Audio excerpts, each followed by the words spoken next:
옛날에 그 신발 가게의 영업 직원이 아프리카로 출장을 갔다고 합니다. 그래서 아프리카에 도착하니까 아프리카 사람들이 신발을 하나도 안 신고 있는 거예요. 맨발로 다니고 있는 거예요. 그래서 회사로 보고를 하기를 여기는 모두 신발을 안 신습니다. 그래서 우리는 신발을 팔 수가 없겠습니다. 철수하겠습니다. 이렇게 보고를 했습니다. 그런데 뒤를 이어 또 다른 신발 가게의 신발 회사의 영업 직원이 똑같이 아프리카로 출장을 갔습니다. 이 사람도 맨발로 다니는 아프리카 사람들을 봤어요. 그래서 회사에 이렇게 보고를 했습니다. 여기 사람들이 모두 신발을 안 신고 있습니다. 그래서 엄청난 기회인 것 같습니다. 빨리 신발을 보내주세요. 어디서 한 번쯤 다 들어보신 이야기죠. 경영학에서 자주 인용되는 예화인데 이 이야기의 주제가 뭐겠습니까? 고정관념의 폐해라고 할 수 있겠습니다. 우리 목사님의 사무엘상 신간이 나왔습니다. 제목이 뭡니까? 위기입니다. 그런데 우리는 위기입니다 라고 쓰고 뭐라고 읽어요? 기회입니다 라고 읽습니다. 왜 그렇습니까? 구속사는 세속사의 고정관념을 완전히 깨뜨리는 것이기 때문입니다. 위기의 사건이 찾아왔을 때 할렐루야 라고 부를 수 있는 것이 구속사입니다. 위기를 구원의 기회로 잡은 이 다윗의 이야기가 위기입니다 이 책에 다 있고 우리가 그 다윗의 삶을 따라가야 될 것 같습니다. 여러분, 우리는 고정관념과 편견에 사로잡혀서 말씀의 본질을 깨닫지 못하고 구원의 기회를 잡지 못하는 경우가 참 많습니다. 오늘 본문에도 이런 고정관념으로 말씀을 곡해하는 사람들이 등장하는데요, 바로 유대파 그리스도인들입니다. 오순절 성령 강림 사건을 통해서 수많은 유대인들이 예수님을 영접하게 되었습니다. 그래서 이제 유대교에서 이 그리스도교로 개종을 했어요. 그런데 여전히 유대교의 형식, 유대인의 관습을 그대로 유지한 채로 예수님을 믿는 사람들, 이 사람들이 유대파 그리스도인입니다. 그런데 오늘 이 유대파 그리스도인들이 성령을 회방합니다. 하나님의 이 구원의 창조 사역을 방해하고 복음을 가로막아요. 왜냐하면 뼛속까지 율법이 가득 차 있기 때문입니다. 우리가 뼛속까지 기복이 가득 차서 말씀이 안 들리는 것처럼 유대파 그리스도인들은 이 율법의 고정관념을 넘어서지 못해서 말씀이 안 들리는 거예요. 여러분, 오늘 말씀을 통해서 나에게도 이런 구원을 가로막는 고정관념이나 편견이 있지는 않는지, 오늘의 키워드는 이 고정관념입니다.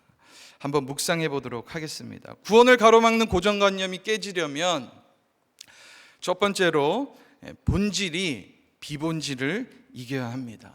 본질이 비본질을 이겨야 해요. 1절입니다. 유대에 있는 사도들과 형제들이 이방인들도 하나님의 말씀을 받았다 함을 들었더니, 유대에 있는 사도와 형제들이 나오죠. 이들이 바로 유대파 그리스도인들입니다. 베드로도 사실 이에 속한 사람이었어요. 하지만 베드로는 어땠습니까? 고넬료의 집에 갔습니다. 기억나시죠? 이방인 백부장 고넬료의 집에서 이방인들이 성령 세례를 받는 그 현장에, 그 장면을 베드로는 목격했습니다. 그때 베드로는 고정관념이, 율법의 이 고정관념이 완전히 깨졌어요. 하나님께서 이방인들도 구원하시기를 원하시는구나를 확실하게 알았어요.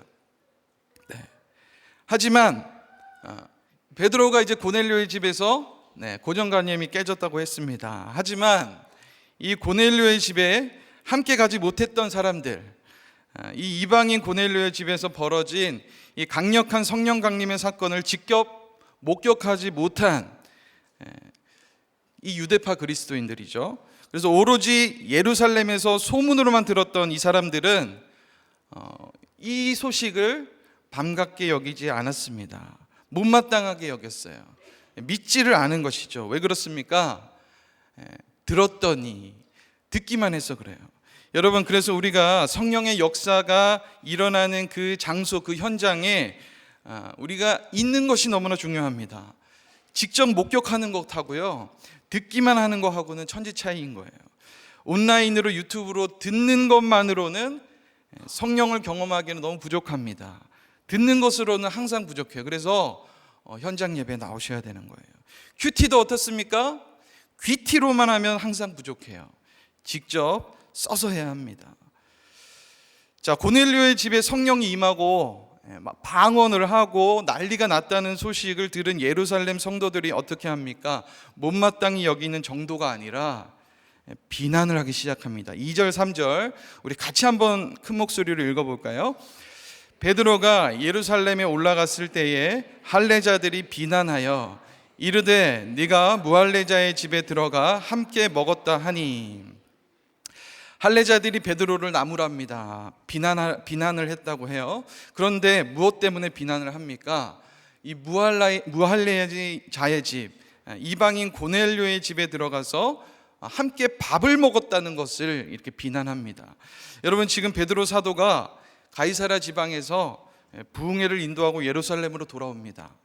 예루살렘 신문에 이방인들이 하나님의 말씀을 받았다 라는 헤드라인으로 대서특필이 되었어요.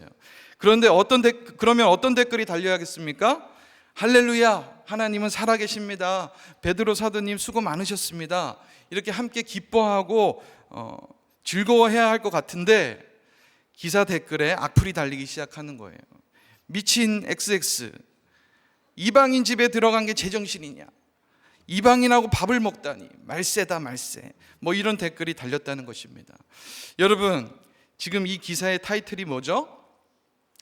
이방인들이 예수를 영접했다는 것입니다. 고넬료의 집에서 성령의 역사가 일어났다는 거예요. 이게 본질입니다.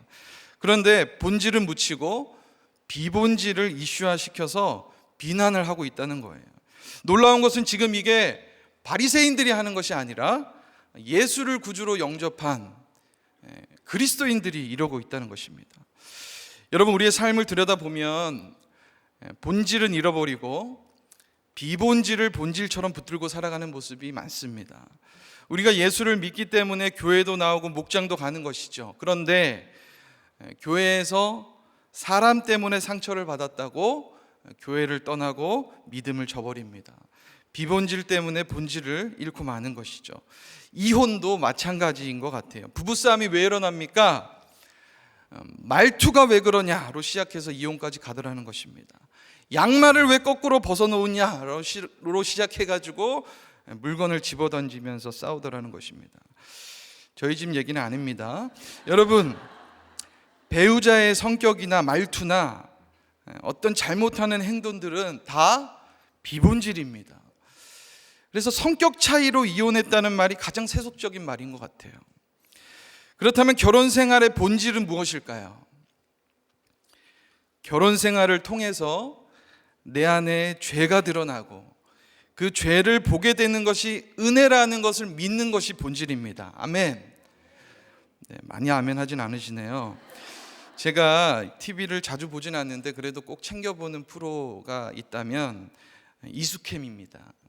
이혼 숙녀 캠프 다 아시지요?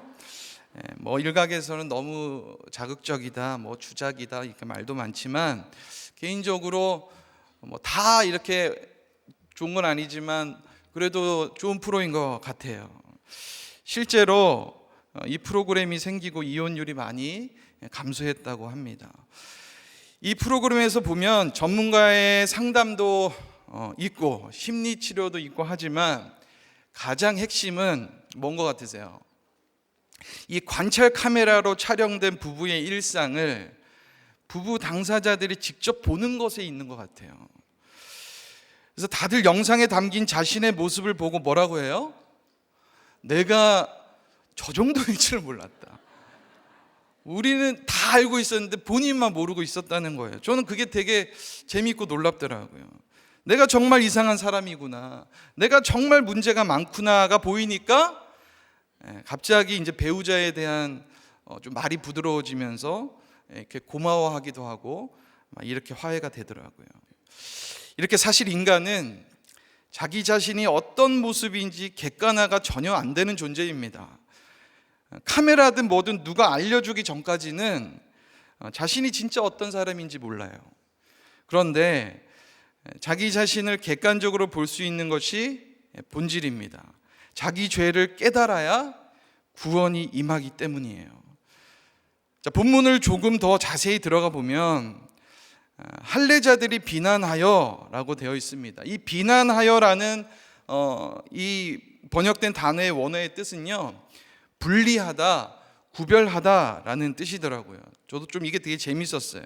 그러니까 유대에 있는 사도와 형제들은 지금 어떻게 합니까? 베드로와 선을 딱 긋는 것이죠. 나는 너와 다르다라는 것입니다. 나는 너처럼은 안 산다라는 것이에요. 여러분, 세상에서 가장 재밌는 게 뭐예요? 싸움 구경하는 거랑 누구 뒷담화하는 게 제일 재밌습니다. 뒷담화는 너무 즐거워서 도저히 끊을 수가 없습니다. 왜 그래요? 나는 그 사람과 다르다, 내가 그 사람보다 낫다, 이렇게 뒷담화를 하면 할수록 이제 그런 마음들이 강화되니까 이게 안도감이 드는 거예요. 인간은 죄 때문에 불안을 안고 살아가는 존재이기 때문에 나는 비교적 죄가 없다라는 생각을 강화시켜야 불안이 조금 해소가 됩니다. 이 안도감이 너무 달콤해서 우리는 뒷담화, 비난을 멈추지 못하는 거예요. 우리 부부싸움의 패턴도 딱 이런 비난과 같습니다. 당신은 정말 이상한 사람이야. 도대체 당신을 이해할 수가 없어. 나는 참 당신처럼은 살지 않아. 가 부부싸움의 주제입니다. 그런데 하나님께서 이런 이상한 배우자를 나에게 붙여주신 이유가 뭔지 아십니까? 너가 이상하니까 이상한 것만 보이는 거야 를 알려주시기 위해서 그런 배우자를 붙여주시는 거예요. 그래서 이숙햄에서 자신의 이상한 모습을 영상으로 보여주는 것처럼 우리는 내 모습을 객관적으로 얘기해주는 목장에 가야 합니다. 거기서 항상 내 모습을 모니터하고 날마다 회개하며 사는 것이 구원으로 가는 길이에요. 여러분, 비난은 멈춰야 합니다. 우리는 누군가를 비난할 자격이 없습니다. 나는 문제가 없다, 나는 괜찮은 사람이다 라는 고정관념이 깨져야 우리 가정에 구원이 임하게 될 줄 믿습니다. 적용 질문 드립니다. 여러분은 배우자의 어떤 모습을 비난하고 있습니까? 그것이 본질입니까? 비본질입니까? 생각해 보십시오. 배우자의 이상한 모습만 보이는 것이 내가 이상해서 그렇다는 것이 인정이 되십니까? 우리 가족의 구원을 위해서 깨어져야 할 나의 고정관념은 무엇입니까? 구원을 가로막는 고정관념이 깨지려면 두 번째로 꿈 같은 환상이 깨져야 합니다. 환상적인 꿈이 깨져야 합니다. 제가 어젯밤에 바꿨나 보네요. 아무튼 같은 말입니다. 이어서 4절 봅니다. 베드로가 그들에게 이 일을 차례로 설명하여, 지금 유대인의 사도들과 형제들이 베드로를 비난하고 있습니다. 그런데 억울하게 비난받던 베드로가 어떻게 대응을 하고 있습니까? 이 일을 차례대로 설명해 준다고 합니다. 어떤 느낌이에요? 화내지 않고 친절하게 하나서부터 열까지 차근차근 이렇게 말해주는 거예요. 제가 4절을 읽다가 너무 회개가 되었어요. 제가 이제 아내한테 이게 너무 안 되거든요. 아내는 제가 이제 퇴근하고 들어가면 뭐가 이렇게 또 궁금한지 쓱 와가지고 그거 어떻게 됐어? 뭐 했어? 뭘 알려 그래. 당신은 말해줘도 몰라. 그냥 내가 알아서 할게.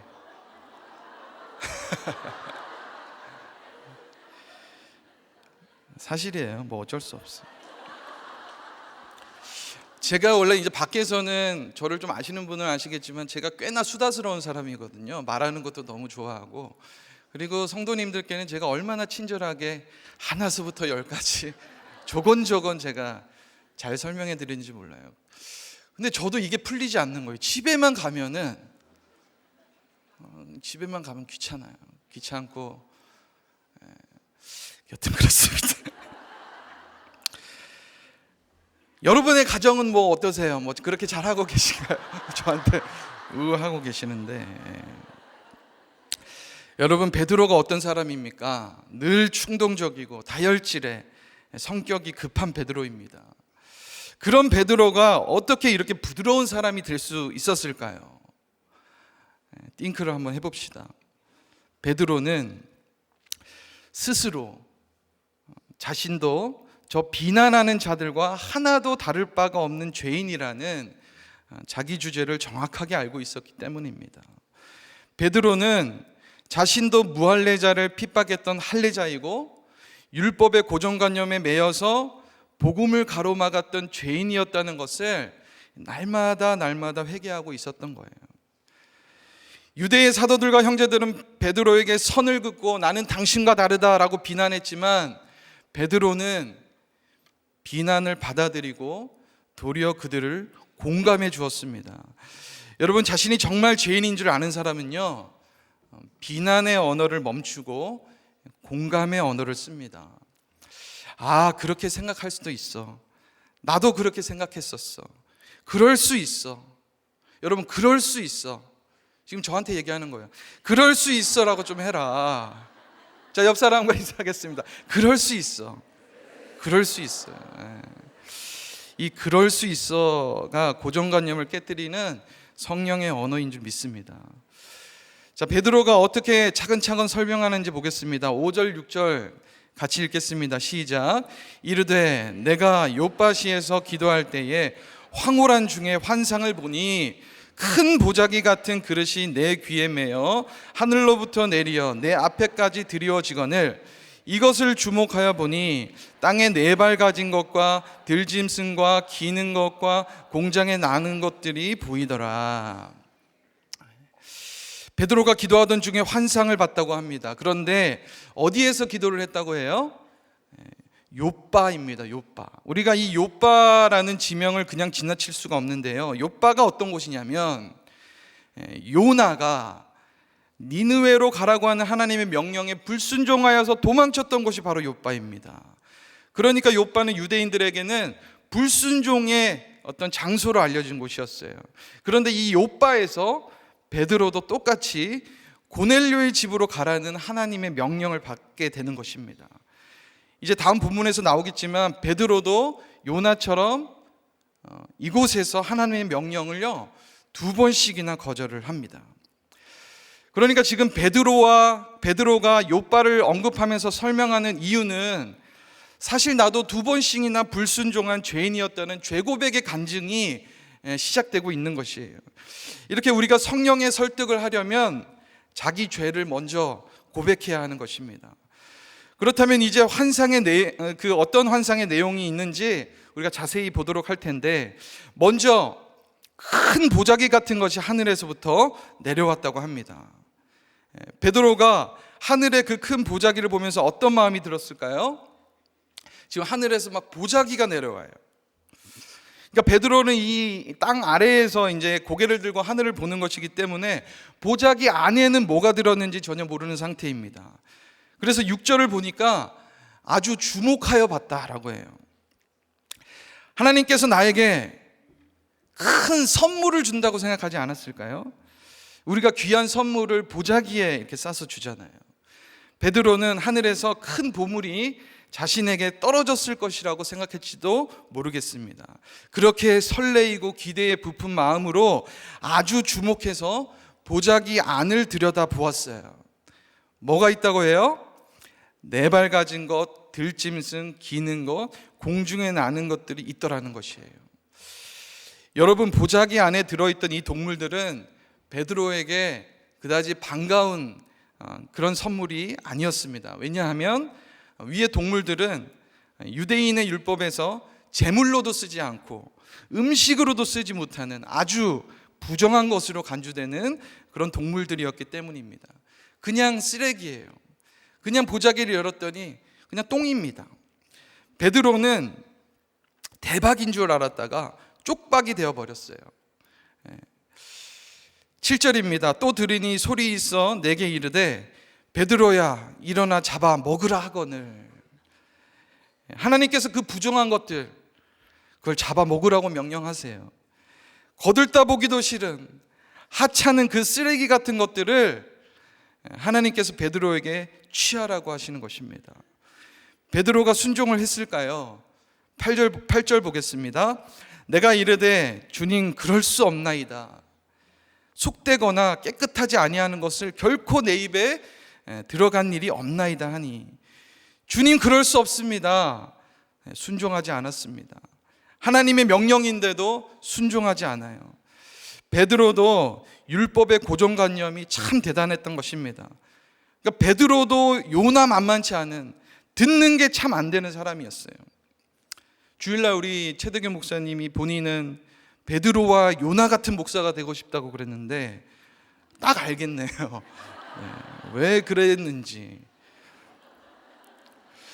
그런데 우리 하나님도 참 인자하신 하나님이세요.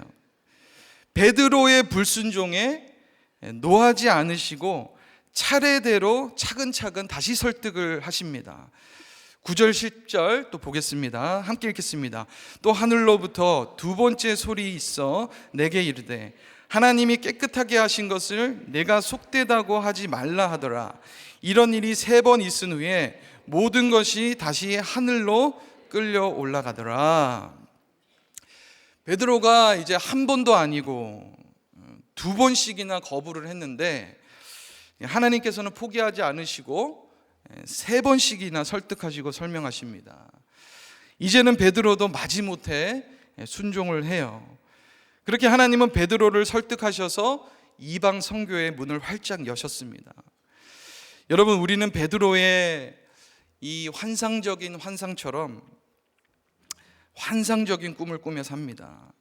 잘생기고 멋진 내 남편, 예쁘고 아름다운 내 아내, 또 말도 잘 듣고 공부도 잘하는 내 자식, 하나님께서 보자기에 고이 싸서 하늘에서 선물로 내려주셨어요. 그래서 보고 있어도 보고 싶은 내 보물 같은 가족들을 주목하고 또 주목합니다. 그런데 어떻습니까? 결혼해서 살아보니까 현숙이가 아니라 미숙이더라. 제가 말씀드렸던 것처럼 보자기를 열어보니까 똥이더라는 거예요. 주목하면 주목할수록 더 부정하고 더 부정한 것들만 보이더라는 것입니다. 술, 담배, 주식, 도박, 바람, 폭력, 게임, 듣기만 해도 부정한 이 단어들이 남의 사전에만 있을 줄 알았는데 우리 집 얘기가 되어 있더라는 것입니다. 이놈의 보자기 당장 버리고 싶죠. 손도 대기 싫습니다. 주님, 배달이 잘못된 거 아닙니까? 따지고 싶습니다. 그런데 주님이 뭐라고 하세요? 네 거 맞다. 잡아먹어라 라고 하십니다. 그리고 또 뭐라고 하세요? 내가 깨끗한 것을 주었는데 너는 왜 속되다고 하느냐 라고 하십니다. 여러분, 우리의 관점과 주님의 관점이 이렇게 다릅니다. 예루살렘 교회에서 제일 큰 사도, 예수님의 수제자 이 베드로도 그렇게 주님의 곁에 붙어 다녔지만 이 주님의 관점을 잘 이해하지 못했어요. 이 말은 어떤 뜻입니까? 인간은 결코 하나님의 뜻을 다 이해하지 못한다는 뜻입니다. 성 어거스틴이 이런 말을 했습니다. 우리가 하나님을 이해하는 순간 그분은 더 이상 하나님이 아니다. 그러니까 우리가 하나님의 말씀을 따르고 순종하는 것은 이해가 되어서 순종하는 것이 아닙니다. 기브 앤 테이크로 순종하는 것이 아니에요.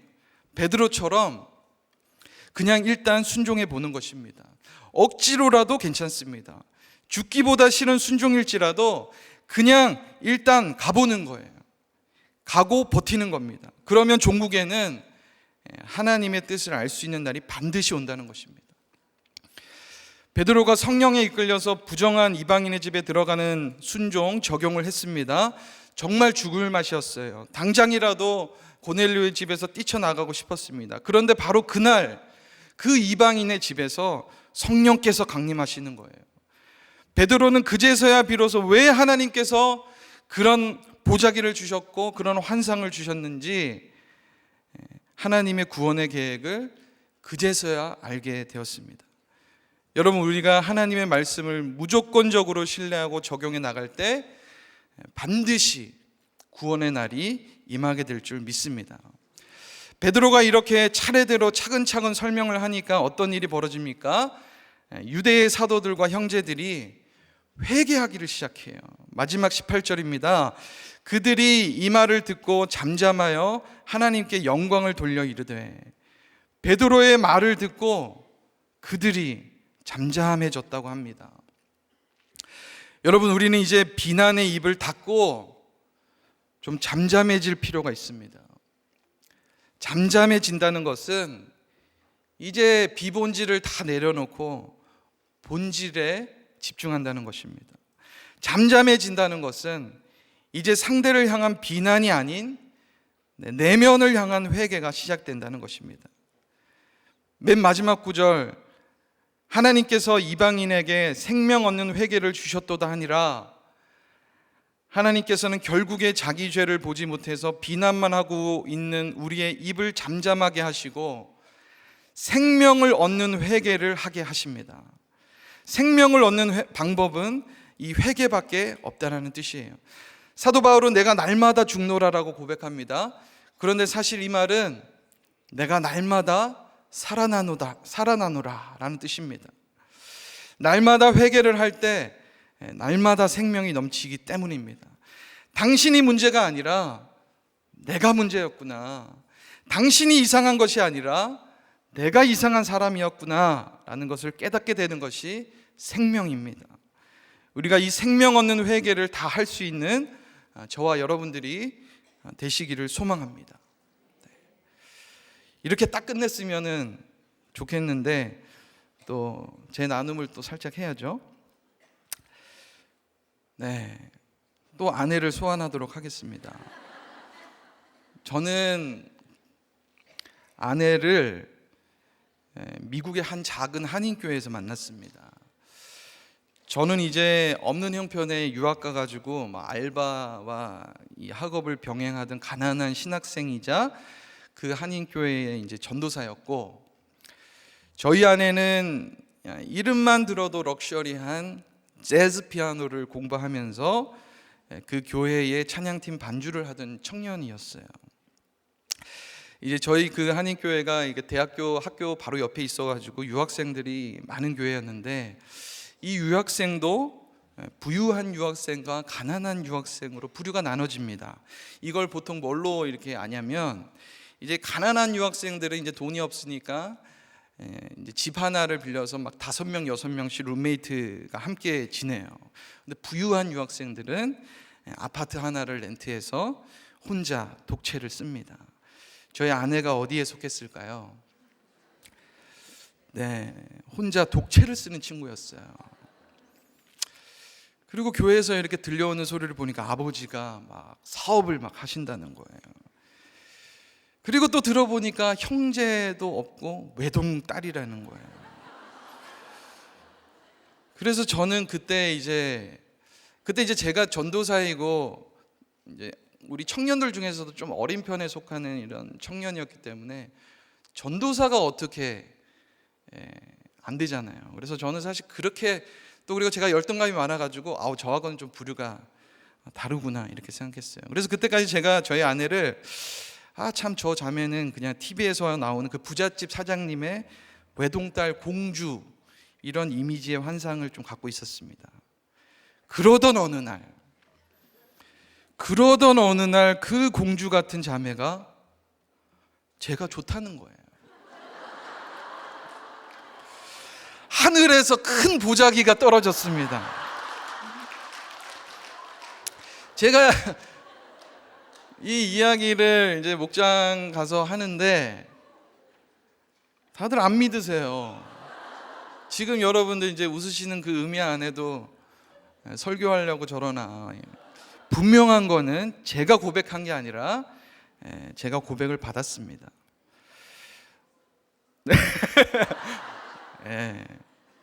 너무 생각지도 못했던 고백이었는데 제가 어떻게 했을까요?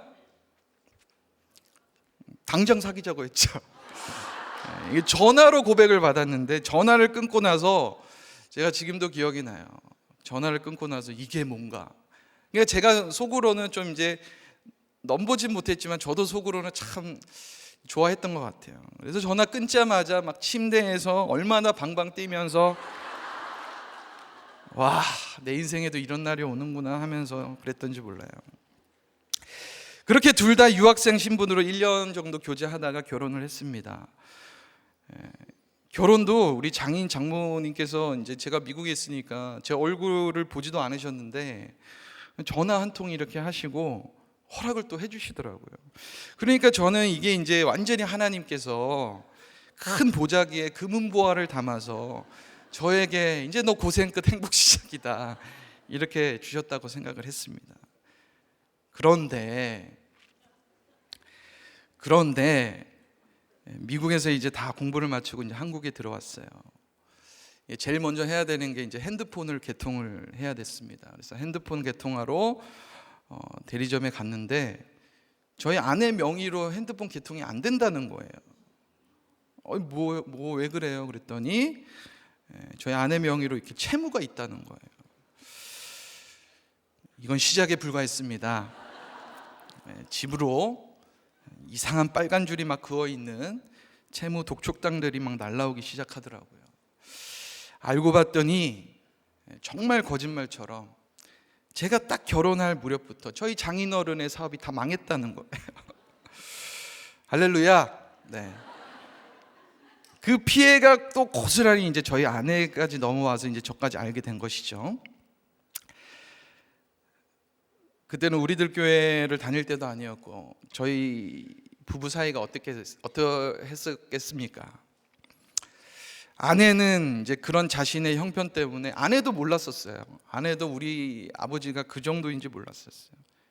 이제 늘 땅굴을 파면서 점점 주눅이 들고 저는 부정하다를 외치면서 처가댁을 온몸으로 무시를 했습니다. 그러니까 저희 집은 어렵게 살아도 대출 한 번을 안 했어요. 저희 어머니가 이제 빚을 진다는 건 큰 죄라고 생각을 하시면서 살았기 때문에 이 빚더미에 있는 처가에 대한 이 비난의 마음은 좀처럼 해결되지도 않고 해석되어지지도 않았습니다. 그렇게 지옥을 살다가 우리들 교회에 왔어요. 그런데 첫 목장에서 이런 이제 저의 나눔을 들으시고 벌떼같이 달려들어서 제가 너무 이상하다고 하시더라고요. 그리고 다 저희 아내 편을 들어주시면서 사모님이 너무 불쌍하다는 거예요. 사역자이고 하니까 이제 겉으로는 네, 제가 죄인입니다라고 했지만 속으로는 같이 안 살아봐서 저러지, 우리 처가를 몰라서 저러지 하면서 인정을 하지 않았던 것 같습니다. 그런데 가는 목장마다 제가 얼마나 이 비본질의 고정관념이 가득 차 있는지, 또 얼마나 자기 의의로 가족들을 숨막히게 하고 있는지 저의 모습을 객관적으로 조명해 주었습니다. 그렇게 자기 의의 고정관념에 빠져서 처가를 비난하고 있는 제 모습이 구원을 가로막는 유대의 형제들이었다는 말씀이 들리게 되었습니다. 하나님께서 저에게도 이 생명 얻는 회개를 주신 것이죠. 이제 돌아보니까 그 큰 보자기가 똥이 아니라 하나님께서 가장 깨끗한 것으로 준비해 주신 성령의 선물이 맞았습니다 라는 고백을 지금은 하고 있습니다. 여러분들도 꼭 그렇게 고백하시기를 바랍니다. 이렇게 얘기하니까 저는 진짜 그렇게 사는 것 같지만 원고에는 없는데 막 하는데 내가 너무 찔려가지고 98% 정도까지 그렇게 고백합니다. 우리 다 그렇게 정말 100%로 고백하십시다. 마지막 17절 한번 읽고 끝낼게요. 17절 같이 한번 읽겠습니다. 그런즉 하나님이 우리가 주 예수 그리스도를 믿는 때에 주신 것과 같은 선물을 그들에게도 주셨으니 내가 누구이기에 하나님을 능히 막겠느냐 하더라. 여러분, 여전히 내 보자기는 부정하다고 하나님을 거부하고 계신 분들이 계십니까? 하나님은 순종할 때까지 기다리십니다. 한 번, 두 번, 세 번 순종할 때까지 찾아오세요. 오늘은 이런 사건으로 찾아오시고 내일은 저런 사건으로 찾아오십니다. 여러분, 우리가 누구이기에 하나님을 능히 막을 수 있겠습니까? 베드로도 결국 순종했더니 성령의 역사가 일어났습니다. 우리도 구원을 가로막는 고정관념이 다 깨어지고 하나님께서 친히 나를 위해 준비해 주신 큰 보자기를 성령의 선물로 받을 수 있는 저와 여러분들이 되시기를 축복합니다. 적용 질문 드리겠습니다. 여러분은 환상적인 꿈을 꾸며 하늘로부터 받은 보자기는 무엇입니까? 여전히 속되다고 여기며 거부하고 있는 불순종은 무엇입니까? 목장에서 나를 객관적으로 봐주는 피드백에 몇 프로 인정하십니까? 오늘도 생명을 얻기 위해 내가 회개해야 할 것은 무엇입니까? 기도하겠습니다. 하나님 아버지, 구원을 가로막는 세속적인 고정관념에 갇혀서 이 생명 얻는 회개로 나아가지 못하는 저희를 불쌍히 여겨 주시옵소서.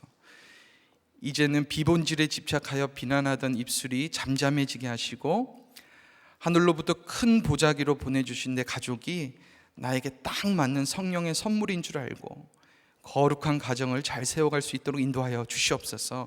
이어서 말씀 전해주시는 우리 정희승 초원님의 간증을 통해서 생명 얻는 회개가 넘치게 하여 주시옵소서. 이 모든 말씀 예수님의 이름으로 기도드립니다. 아멘. 안녕하십니까. 남양주 98초원을 섬기고 있는 정희승 초원직입니다. 감사합니다. 많은 분들이 저의 외모를 보시고 푸근하고 세상 편안한 사람으로 생각하시는데 사실 저는 보기와는 다르게 되게 예민하고 강박이 심해서 냉장고 음료수에 음료수를 줄을 세우고 주변이 정리되지 않으면 불안해서 집중을 하지 못합니다. 그리고 고소공포증도 심해서 한강 다리를 건널 때마다 떨어질 것 같아 두려워합니다. 오늘 또 준비한 말씀이 너무 짧아서 아침에 멘붕에 빠졌습니다. 게다가 목사님이 너무 재미있게 설교를 하셔서 재미없는 저는 어떡하나 또 2차 멘붕이 왔습니다. 그래서 오늘 이렇게 높은 강단에 서게 됐는데 이 강단이 이렇게 높은지는 미처 알지 못했습니다. 그래서 부족하고 두려움에 떨고 있는 저를 불쌍히 여겨주셔서 오늘 강단에서 굴러 떨어지지 않고 무사히 걸어서 내려갈 수 있기를 기도하는 마음으로 말씀 전하겠습니다. 사도행전은 예수님 승천 이후에 사도들의 활동을 기록한 책이라고 합니다. 복음이 유대인들만의 것이 아니라 모든 민족을 향하고 있다고 보편적인 구원을 사도들의 말과 행동을 통해 전해주는 중요한 책입니다. 특히 자기 중심적인 사고에서 벗어나 하나님의 구원 계획 앞에 깨어지고 순종하는 사도들의 모습을 통해 100% 오르신 주권자 하나님께 순종하는 믿음의 자세에 대해서 말씀해 주시고 사명자로서의 역할에 대해 말씀해 주고 계십니다. 이렇게 이방인들도 말씀을 들으려면 첫째, 말씀에 순종하여 일어나 잡아 먹어야 합니다. 베드로는 유대인들에게 이방인 고넬료의 집에 들어가 함께 음식을 먹었다고 비난받고 있습니다. 당시 그런 행동은 유대 율법에 어긋났기 때문입니다. 베드로는 하나님이 보내주신 환상으로 이 사건을 설명하시는데 잘 아시듯이 이 환상은 복음과 구원에 관한 이야기입니다. 복음 앞에서는 유대인도 이방인도 없고 구원을 위해서는 온 유대와 사마리아와 땅끝까지 가라는 사명에 대한 이야기입니다. 그렇게 사명자로서 살기 위해서는 먼저 내 생각과 옳고 그름과 편견을 깨고 말씀에 순종하라고 말하고 계십니다. 내 생각과 편견을 허물면 비로소 다른 사람이 보이기 때문입니다. 저는 2006년 지금의 아내와 결혼하기 위해서 우리들 교회로 왔습니다. 지금의 아내라고 해서 전 부인이 있었던 건 아닙니다. 초원이고요. 초등학교 때부터 교회를 다녔지만 교회 사람들에게 상처받고 교회를 떠났습니다. 막연히 하나님을 그리워하고 두려워하는 마음이 있었지만 선뜻 교회로 돌아오지 못했습니다. 그러다 당시 우리들 교회 청년부를 다니는 아내를 소개팅으로 만나 결혼하기 위해서 그때는 검증 받으러 와야 된다고 하더라고요. 그래서 청년부에 나오게 되었습니다. 제가 사실 청년부 출신입니다. 지금 저를 보면 못 믿으시겠지만 그때는 조금 괜찮았습니다. 처음 수요 예배를 갔는데 지금의 휘문고등학교 고등부 식당에서 예배를 드릴 때입니다. 밤 11시가 되어도 끝나지 않는 예배와 말씀이 너무 길고 지루해서 졸기일수였지만 지금이 아니면 결혼할 수 없을 것 같아서 겸손한 척, 믿음 있는 척 하면서 등록하고 결혼을 했습니다. 근데 사실 말씀이 전혀 들리지 않았습니다. 그래서 믿음 없는 저희 부부는 몇 년 동안 직장이 있는 강남 목장을 고집하며 교양 있고 젠틀한 유대인의 모습으로 살았습니다. 그래서 가끔 저희 부부의 고향을 서울로 알고 계신 분이 있습니다. 근데 저희 비밀인데요. 저희 부부 둘 다 경상도 출신입니다. 3년 만에 집이 있는 남양주 목장으로 이동했습니다. 겉으로는 여전히 교양 있고 순종하는 척 목자님들과 집사님들을 속였지만 속마음은 사마리아로 쫓겨온 것처럼 불편했습니다. 저희는 강남 스타일인데 그렇지 못한 현실이 불편했습니다. 특히 내 인생과는 전혀 관계없다고 생각했던 분들과의 목장은 너무 힘들었습니다. 감옥을 제 집 드날 들듯이 하시는 집사님, 부인을 둘둘겨 패고도 당당한 집사님, 알코올 중독에 도박 중독에 심지어 마약 중독자까지. 그래서 나중에는 몇 년을 백수로 지내온 집사님이 사랑스럽게 느껴질 정도로 그렇게 힘이 들었습니다. 그래서 속마음은 사실은 늘 옳고 그름의 잣대로 비판하고 정죄했습니다. 목자가 되어서도 지체들이 체휼되지 않았습니다. 그래서 제가 위로하고 권면하는 말을 하면서도 지체들의 고단이 100% 체휼되지 않아서 그저 성품으로 섬겼습니다. 그런데 정확하신 하나님께서는 제가 그토록 자랑에 맞지 않던 직장에서 쫓겨나는 사건을 주셨습니다. 직장에서 저보다 어린 스카이 출신의 상사가 인정되지 않고 그래서 반항하고 방황하다가 자존심을 버리지 못하고 쫓겨나기 전에 선수치며 사표를 썼습니다. 3개월의 유예 기간 동안 얼마든지 이직할 수 있을 거라고 생각했습니다. 그래서 아내에게 말하지 않고 이직을 알아보았습니다. 그런데 마치 모든 것이 막힌 것처럼 아무 곳에서도 연락이 오지 않았습니다. 예전에 한 목자님이 나무 십자가 피하다 첫 십자가 지게 된다며 지금의 직장이 최고의 직장이라고 생각하고 끝까지 붙어 있으라고 했을 때 나는 예외라고 했던 말이 생각나서 너무 회개가 되었습니다. 결국 새로운 직장을 구하지 못했습니다. 마지막 출근하는 아침에 병 나은 아내에게 처음으로 오늘이 마지막 출근이야 라고 얘기하고 그 길로 9개월의 실직 기간이 시작되었습니다. 제가 그토록 한심하게 생각했던 백수의 시간을 주심으로 제 의가 깨어지고 편견이 무너지는 시간을 허락해 주셨습니다. 하나님께서 깨끗하게 하신 것을 내가 속되다고 하며 거부했던 베드로의 모습이 바로 저였습니다. 둘째, 의심하지 않고 들어가야 합니다. 하나님은 베드로의 일행이 고넬료의 집에 들어가도록 계획하셨습니다.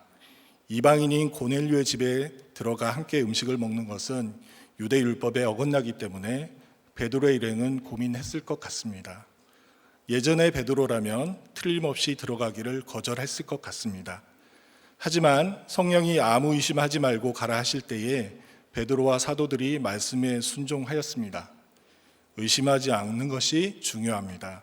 그리고 의심하지 않고 들어가는 것이 중요합니다. 그것이 순종이고 적용입니다. 순종하며 적용할 때 하나님께서는 우리를 구속사의 주인공으로 축복해 주십니다. 자랑에 맞지 않던 좋은 직장에서 쫓겨났지만 처음 한두 달은 잘 먹고 잘 살았습니다. 그동안 못 갔던 여행도 가고 맛있는 음식점을 찾아다니며 돈을 물 쓰듯이 썼습니다. 그동안 너무 고생했으니 잠시 휴가라고 생각했고 언제라도 짠 하고 좋은 직장을 구할 수 있다고 기고만장했습니다. 그래서 한 유명 기업 회장님 면접장에서 회장님이 당신은 이 회사에서 최종 목표가 무엇이냐고 물었을 때 저는 제 사업을 하는 겁니다. 말도 안 되는 대답을 했습니다. 면접은 당연히 떨어졌고요. 이렇게 점점 나를 찾는 회사가 줄어들고 보는 면접은 족족 떨어지니 두려워졌습니다. 그리고 내가 그토록 한심에 맞지 않던 백수라는 사실이 너무 부끄러웠습니다. 9개월간의 실직으로 퇴직금으로 받은 돈은 모두 소진되고 이제 정말 아무것도 할 수 없는 환경이 되고 나서야 비로소 찌질한 제가 인정이 되었습니다. 그동안 마음으로 무시하고 동정하고 나와는 관계없다고 여겼던 많은 수고하는 공동체 지체들이 그동안 얼마나 힘들었을까. 처음으로 체휼이라는 것을 하게 되었습니다. 나도 한순간에 죄짓고 감옥에 갈 수 있는 죄인이라는 것이 언제라도 바람 사건에 넘어갈 수 있다는 것이 도박에 중독되고 주식에 중독되고 알코올에 중독될 수 있다는 것이 비로소 인정이 되었습니다. 그동안 제가 무시하고 정죄했던 모든 분들께 이 시간을 빌어 사과드립니다. 그리고 저의 구원을 위해서 수고해 주셔서 너무 감사하다는 말씀 전하고 싶습니다. 하나님께서는 미리 우리들 교회로 불러주셔서 준비해 주셨는데 고넬료의 집에 들어가지 않고 의심하고 고민만 하고 있던 것이 깨달아졌습니다. 제가 바로 비난하던 유대인이었습니다. 셋째, 성령이 임하게 됩니다. 베드로가 고넬료의 집에 말씀을 전할 때 이방인들에게 성령이 임합니다. 오순절 제자들에게 일어났던 일과 같습니다. 베드로는 모든 사람들이 믿음으로 구원을 얻게 된다는 것을 깨닫고 비로소 내가 누구에게 하나님을 능히 맡겠느냐고 고백하게 됩니다. 내가 한 것이 아니라 하나님께서 하신 것입니다. 나는 아무것도 아닙니다. 100% 하나님이십니다. 아무리 노력해도 직장이 구해지지 않고 어렵게 잡힌 면접은 족족 떨어지니 자존감은 바닥을 쳤습니다. 퇴직금은 모두 소진되고 나니 이제 남은 것은 그토록 피하고 싶었던 몸쓰는 일밖에 없었습니다. 몸쓰는 일을 하겠다고 결단한 다음 날 정말 기적처럼 내 계획에는 전혀 예상하지 못했던 회사에서 연락이 왔습니다. 면접의 기회를 주셨습니다. 그런데 그 회사의 면접을 보고 저는 도저히 이 회사에 들어갈 수 없을 것 같다고 생각했습니다. 그런데 또 기적처럼 그 회사의 영업 책임자로 합격시켜 주셨습니다. 하나님께서는 내 힘으로 아무것도 할 수 없다는 것이 인정될 때까지 저를 기다려 주신 것 같았습니다. 그렇게 저는 쭉 행복하게 살았습니다. 라고 말하면 좋겠지만 그렇지 못했습니다. 분문까지 내려가는 인생이라는 것이 인정되어서 정말 열심히 부지런히 일을 했습니다. 그래서 매년 2자릿수 성장을 했고 3년 뒤에는 매출이 2배가 되었습니다. 하지만 어김없이 내 의의가 스물스물 올라왔습니다. 하는 일에 비해 연봉이 적다고 생각이 들었고 임원 진급이 되지 않아 조바심이 났습니다. 감사보다는 생색이 났습니다. 윗질서에 순종이 되지 않고 불만이 커지니 그나마 있던 자기 열심도 사라지고 게을러졌습니다. 결국 사소한 문제로 지사장과 싸우고 또다시 회사에서 쫓겨나게 되었습니다. 그리고 10년 동안 불순종과 순종을 오가며 5번의 이직을 하다가 6년 전 지금의 회사로 인도해 주셨습니다. 지금의 직장에서의 삶은 정말 심플합니다. 매일 5시 반에 눈을 떠서 6시 반에 출근합니다. 7시에 퇴근해서 8시에 저녁을 먹고 12시에 잠자리에 듭니다. 매주 월요일 아침 9시에 회사에서 월요일 예배를 드리고 수요일에는 수요 예배를, 금요일에는 목장을, 주일에는 주일 예배를 드립니다. 내가 어쩔 수 없는 단순한 환경으로 만들어 주시니 집, 회사, 교회에는 아무것도 할 것이 없고 다른 것을 할 시간이 없으니 이것이 저에게는 최고의 축복이고 성령이 임하는 환경입니다. 물론 심플한 환경 가운데도 늘 시험에 드는 사건이 있습니다. 5년 전 아내에게 유방암과 갑상선 암을 허락하시고 저에게는 허리 디스크 수술과 당뇨병을 허락하셔서 사건마다 힘들었지만 또 사건마다 저희를 잡아주시는 하나님을 또 느끼고 가고 있습니다. 그런데 특히 물질을 또 세상 성공을 좋아하는 저희기에 연말만 되면 정말 시험에 듭니다. 어떤 시험이냐 하면 올해 열심히 했는데 올해는 연봉을 정말 좀 올렸으면 좋겠다. 그리고 지금은 대기업에서는 쓰지도 않는 이사라는 직급이 좀 못마땅했으니까 바꿨으면 좋겠다. 우리 회사는 왜 임원에게 차를 주지 않을까? 그래서 연말쯤 되면 저의 나눔은 늘 생색과 불만이 가득합니다. 그래서 올해 연말에 제가 다짐을 했습니다. 올해는 꼭 연봉을 많이 높이리라. 그래서 아내에게 자랑스러운 남편이 되리라. 그런데 이런 나눔을 목장에서 하면 목원들이 벌떼처럼 달려들겠죠. 그래서 생색이 나는 제 모습이 부끄러워져서 회개하게 됩니다. 저는 지금 중소기업의 임원인데 사실 중소기업이라 임원이라도 필요하면 택배 포장도 하고요. 사람이 없으면 배송도 합니다. 그리고 좋은 차 대신에 지게차를 탈 때가 많습니다.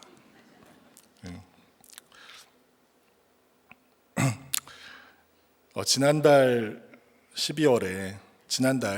회사로부터 12월 1일부로 상무로 진급되었다는 공지를 받았습니다. 감사합니다. 정확하신 하나님은 제가 또 혹시 사장님께 들이받고 사고 칠까 봐 걱정이 되셨던 모양입니다. 그러니 제 입이 다물어질 수밖에 없는 것 같습니다. 나는 아무것도 아니고 100% 하나님이 오르십니다. 아무것도 아닌 저희를 불러주셔서 살려주시고 말씀해 주시고 우리들 공동체를 허락해 주신 하나님 감사합니다. 언제나 말씀으로 우리를 양육해 주시는 김양재 담임 목사님 감사하고 사랑합니다.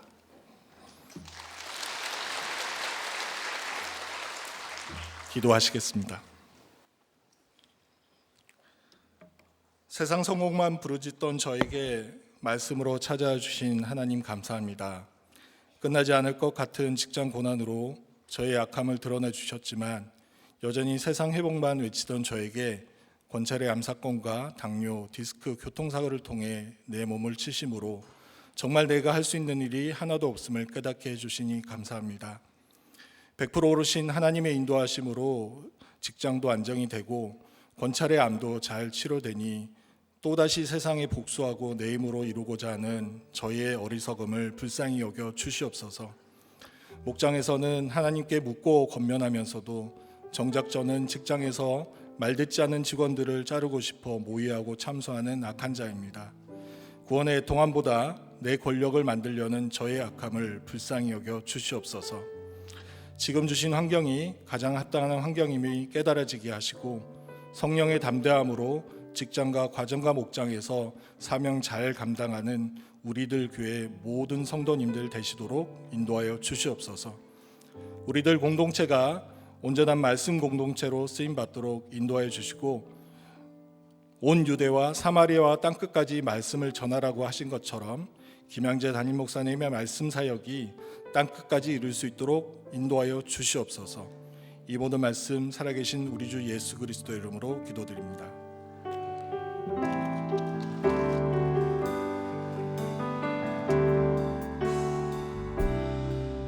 모든 상황 속에서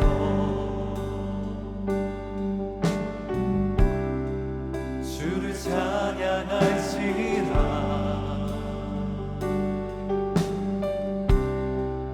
주는 너의 그 삶을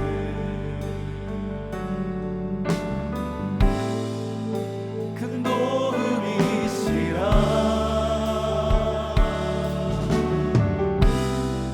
주의 얼굴 구할 때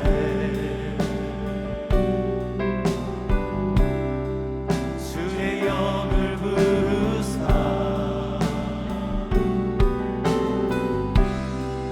크신 사랑 안에서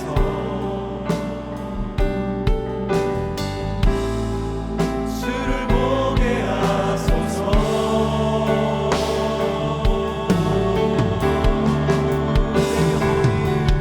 내 영혼이 확정되고 확정되어 싸우니 믿음의 눈으로 주를 바라봅니다. 내 영혼이 확정되고 확정되어 싸우니 믿음의 눈으로 주를 바라봅니다. 내 영혼이 확정되고 확정되어 싸우니 영혼이 확정되고 확정되어 싸우니 믿음의 눈으로 주를 바라봅니다. 내 영혼이 확정되고 확정되어 싸우니 믿음의 눈으로 주를 바라봅니다. 이 시간에 우리 다 같이 이렇게 눈을 감고 좀 잠잠하게 우리 자신을 한번 좀 돌아봤으면 좋겠습니다. 세속적이고 율법적인 이 고정관념에 갇혀서 내 배우자를 비난하고 내 자녀를 비난하고 공동체 식구들을 비난하고 직장에서는 상사와 동료들을 비난하고 또 학교에서는 내 친구들을 끊임없이 비난하면서 그들의 구원을 가로막고 있는 그런 모습은 내 안에 없는지 지금 한번 생각해 봤으면 좋겠습니다. 그래서 지금 한번 기도하실 때에 본질은 내 죄를 보는 것인데 여전히 남의 죄만 보이는 이 비본질의 고정관념이 깨어지게 해달라고 기도했으면 좋겠습니다. 주님, 저의 죄가 너무나 안 보입니다.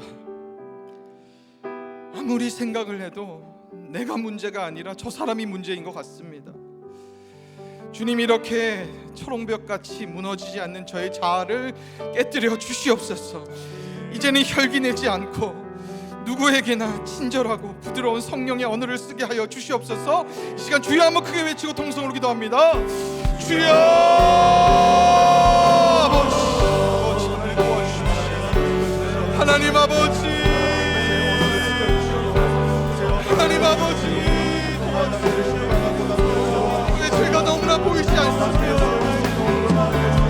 나는 아무 문제가 없는 것 같아요. 하나님, 다 저 사람이 문제인 것 같아요. 나는 피해자인 것 같고 저 사람만 가해자인 것 같고 하나님 아버지, 저도 너무나 답답해요. 이게 깨어지지가 않는데 어떡합니까? 하나님 아버지, 성령을 부어주시고 성경을 부어주시고 저희 약한 자아가 깨어지게 하여주세요. 하나님, 이제는 나의 두부를 볼 수 있도록 내 안에 아버지 죄악을 볼 수 있도록 하나님, 그 무작위의 사이 저의 모습입니다. 저의 모습, 하나님, 저의 모습이에요. 누구를 비난할 것이 하나도 없습니다. 하나님 아버지, 하나님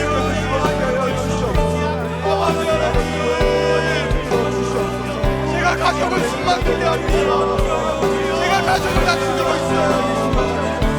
그런 일도 적용이 하나도 안 됩니다. 아버지 부드러운 말이 나오지가 않아요. 하나님 교회에서만 이렇게 고백하잖아요.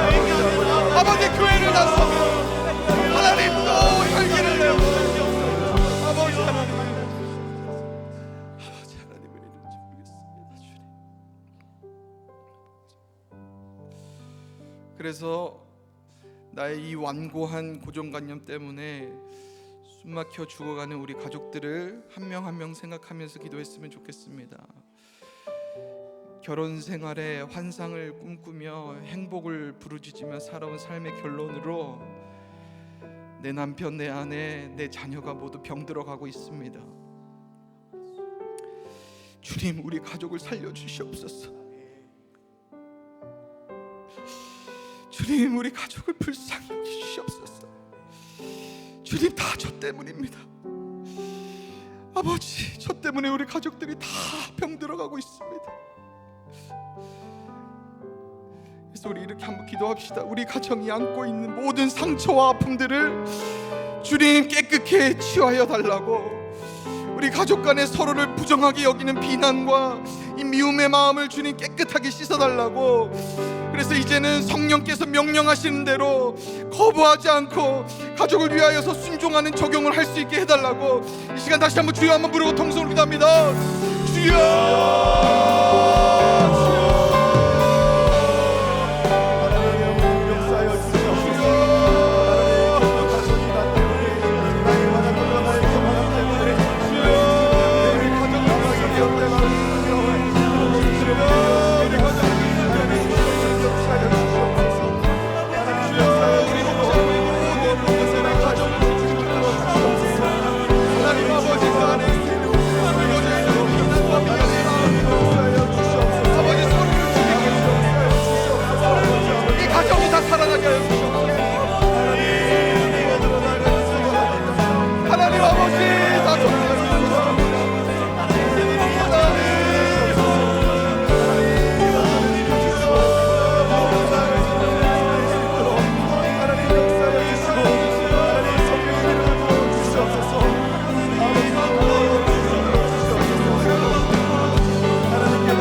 시간 한 번 더 기도하실 때 우리 공동체를 위해서 기도했으면 좋겠습니다. 하나님, 비본질이 주인이 되어 멸망해가는 이 시대 가운데 말씀의 본질이 살아있는 공동체로 세워주심에 감사드립니다.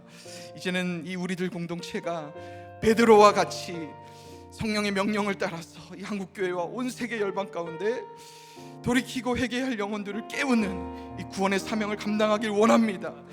여러분, 이 시간 함께 기도하실 때 우리들 교회의 이 구속사의 말씀이 강에서 바다로 저 이방 땅으로 널리 전파되게 해달라고, 이를 위해서 최전선에서 말씀 전하시는 우리 담임 목사님 강건하게 붙들어 달라고, 또 교회 내에서 이제 진행되는 겨울 큐페와 해외 TT 사역 가운데 성령의 기름을 넘치도록 부어달라고, 또 연말에 모든 부서들이 한 해 마무리를 잘하고 내년 사역들을 짜는데 성령의 지혜를 부어달라고 다시 한번 이 교회를 위하여서 주여 한번 부르고 기도합니다. 주여!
이번에는 이 나라와 온 열방을 위해서 기도하도록 하겠습니다. 하나님, 절대적 진리의 본질이 사라지고 저마다 각자 자기 소견에 오른 대로 자기 고정관념에 갇혀서 서로를 향한 비난과 비방이 난무하는 시대를 살아가고 있습니다. 베드로의 성령의 변명이 유대 형제들을 잠잠하게 했다고 했는데, 하나님, 베드로와 같이 하나님의 말씀을 사모하고 하나님의 명령대로 순종할 수 있는 그 한 사람의 위정자를 세워 주시옵소서. 주님, 이 나라와 온 열방 가운데 성령의 인도를 받는 말씀의 왕을 세워 주시옵소서. 그래서 이 시간 우리 한번 이렇게 기도합니다. 생명을 무너뜨리는 인본적인 악법들이 성령의 권능으로 다 무너지게 해달라고, 이방인에게 생명 얻는 회개를 주신 것처럼 이 나라 이 백성에게 생명 얻는 회개의 영을 부어달라고 다시 한번 주여 한번 부르고 기도하겠습니다. 주여!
오늘도 공동체 기도 제목이 올라왔습니다. 이 시간에는 모두 좀 화면을 좀 보시고, 제가 다 읽지는 못하고 이름만 읽도록 하겠습니다. 보시고 우리 함께 정말 간절하게 기도하도록 하십시다.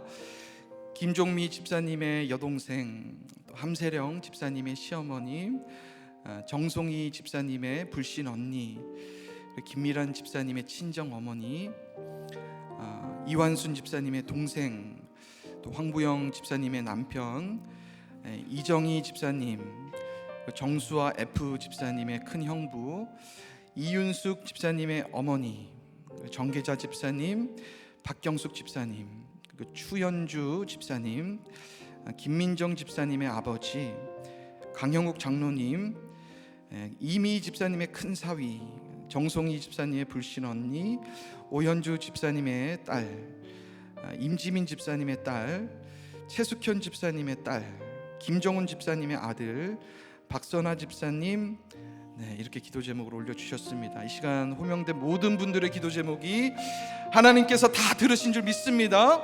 이 모든 기도 제목들을 정말 하나님께서 하나님의 뜻대로 정말 이 더러운 질병과 아버지 더러운 이 중독과 이 더러운 이 마음의 병들이 주님 깨끗게 하여 달라고 이 시간 정말 간절하게 주여 한번 부르고 기도하도록 하겠습니다.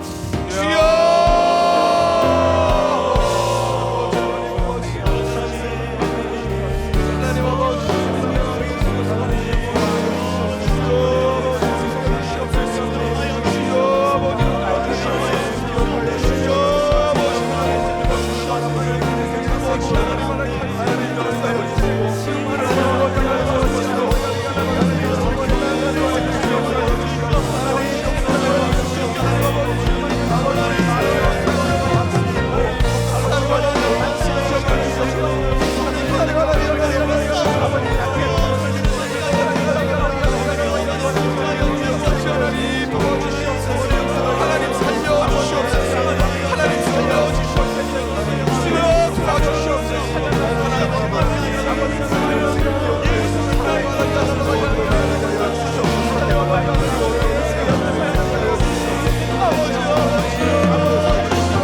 아버지, 하나님 아버지, 내 안에 세속적이고 이 율법적인 이 고정관념들이 깨어지지가 않습니다. 큐티를 하고 말씀을 듣지만 돌아서면 또 내 기준과 내 생각의 잣대로 가족들을 비난합니다. 하나님, 제 죄가 이렇게 안 보여서 어떻게 합니까? 주님, 우리를 불쌍히 여겨 주시옵소서. 오늘 베드로의 작은 순종 하나가 이방인들의 구원의 문이 활짝 열리는 것을 보았습니다. 내가 순종이 안 되고 내가 적용이 안 되어서 우리 가족의 구원이 더디 가는 것을 회개하게 하여 주시옵소서. 주님, 우리 가족들의 구원을 가로막고 있는 저의 이 불순종과 이 불신앙을 용서하여 주시옵소서. 이제는 주님 명령하시는 대로 즉시 순종하고 적용할 수 있도록 인도하여 주시옵소서. 내 생각을 온전히 성령께 맡기고 생명을 낳는 회개를 우리 가정부터 할 수 있도록 인도하여 주시옵소서.